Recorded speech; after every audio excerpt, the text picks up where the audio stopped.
Good day. Hopefully you're having a great day wherever you're at. Welcome to Abraz Around the House. Today I'm going to be going over this sink that's in the garage.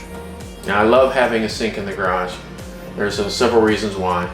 Starting with being able to, when I'm working out in the yard, come in and wash my hands here instead of having to traipse through the house and wash my hands in the kitchen or wherever. So that's one really good reason, and then there's a lot of others as well because it's just really handy to have a sink in the garage. The problem that I ran into is that I do have to shut off my water supply to this sink when it gets late fall, whenever I shut off the irrigation system to the house.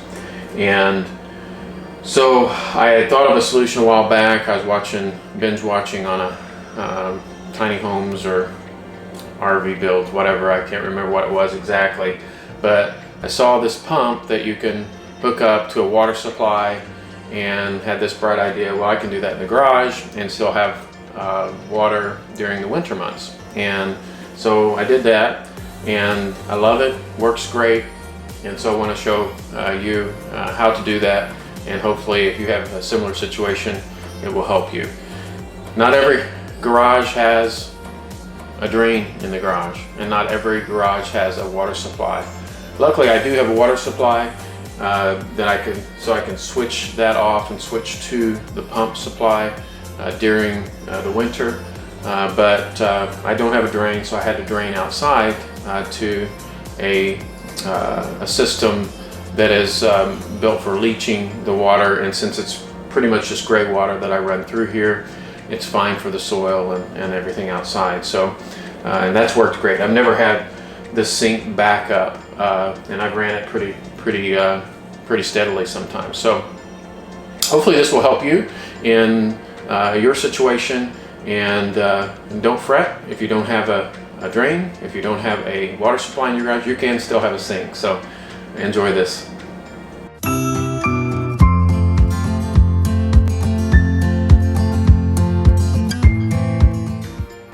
As I mentioned, this is the water line that runs on that exterior wall, and I had it fully insulated and then spray foam as well, and then insulated the walls. The garage holds heat and cool during the summer really well, and this is the leaching system that I did on the outside of the garage so that I could drain into this French style drain, and it works really well. I've never had any issues or problems with that. And since this is mainly gray water type of a situation, it is fine for the soil, doesn't cause any problems there.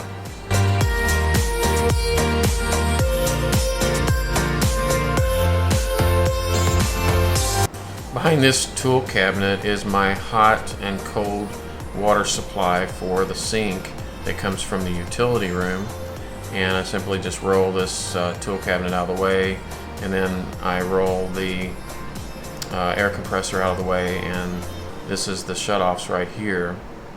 So I can just shut those off in the late fall, and then use these other two spots that are located on this line right here to push the water out of the line. Here's all the items that I need for the build, and this includes the tubing, the hose clamps, the compression valve adapter, the 5-gallon clean water container, the SEAFLO 33 series auto demand pump, and a couple other items there.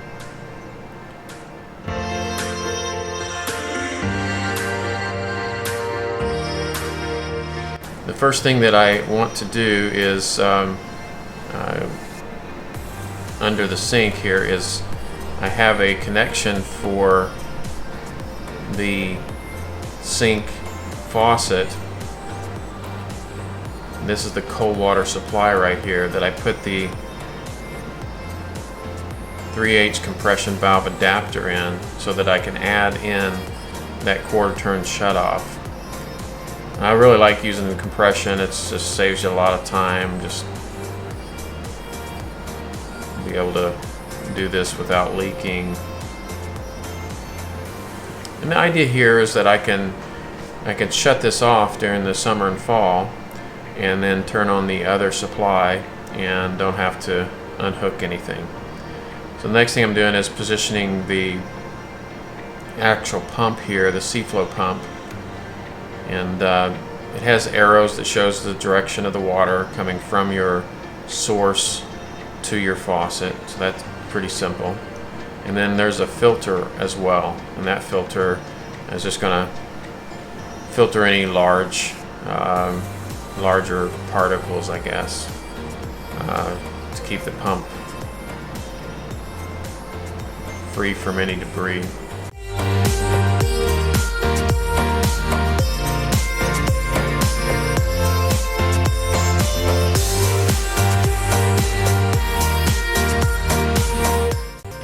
So it's pretty straightforward from here. I just mark the spots that I want to put the holes in this metal, and I had a template that I just used to mark my spots with the punch.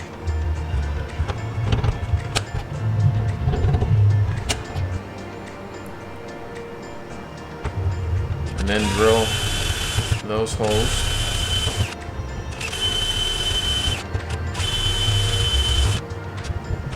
Attach the pump. It has a rubber mounting that really is great for taking out any vibration noises. And so I simply just screw it right to the side of the sink, which is all metal cabinet there.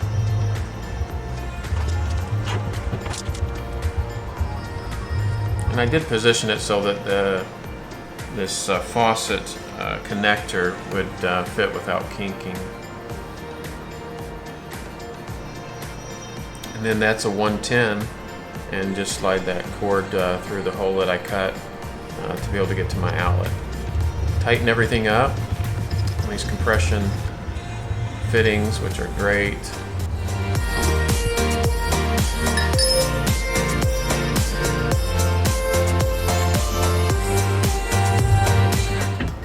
I make sure that water supply is off so that no water can go through there, and tighten up that on the pump side. Fill up my 5-gallon water container, which is awesome because it has this screw top here is just the perfect size for a hose to go through, and then this allows the water or the air to come out, so you don't have it sucking water out, and that container would probably pull in. It would create some vacuum. And it's a matter of just putting that tube in and connecting it using a hose clamp.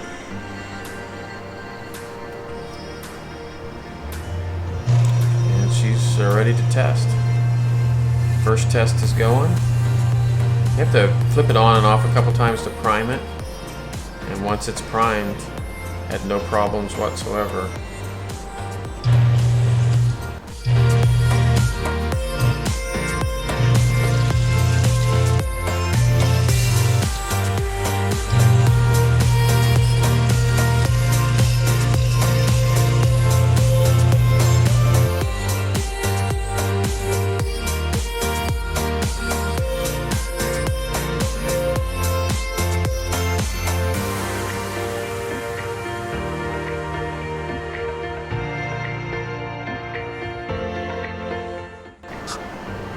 So here's where I would turn off that water supply for the winter and then turn it on for the pump side. It's as simple as that.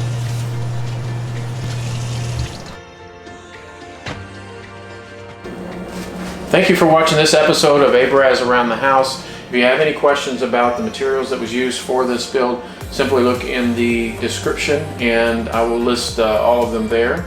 And also I'd like to thank all of you who have subscribed. We're up to about 450 subscribers and gaining ground every day, so I appreciate that. Make sure you subscribe and like and comment on the videos. I have more great content coming. So good day and God bless.